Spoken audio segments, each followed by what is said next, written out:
বন্ধুরা, আজকে সানডে। আমার রান্না করতে তো অনেকটা দেরি হয়ে গেল।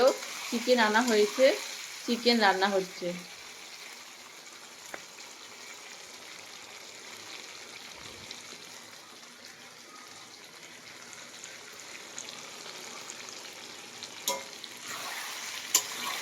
আজকে রান্না দেরি হওয়ার কারণ হচ্ছে একটাই, সেটা হলো আমার গ্যাস শেষ হয়ে গেছে। বন্ধুরা দেখো, গ্যাসটা শেষ হয়ে গেছে। এটা লাগানো হলো, লেট হয়ে গেল, যার জন্য সেই জন্য আজকে রান্না করতে দেরি হয়ে গেল।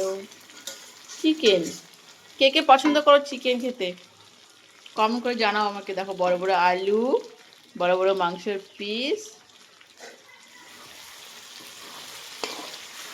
তোমার যদি বলো মাংসতে একটু তেল বেশি হয়েছে, কিছু করার নেই, কারণ মাংসতে একটু তেল একটু বেশি করে না দিলে তো ভালো লাগে না, তাই না? জানি বেশি তেল খাওয়া ভালো না, তবে মাংসতে একটু তেল একটু ভালো না করে হলে ভালো লাগে না।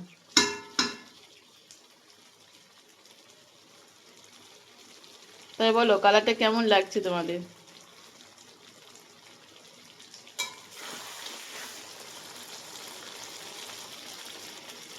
এমনি এমনি টেস্টি টেস্টি মাংস। যারা যারা খুব পছন্দ করে এই যে পোলট্রি মাংস খেতে, তারা সকলেই আমার বাড়িতে চলে আসবে। Tata, bye bye.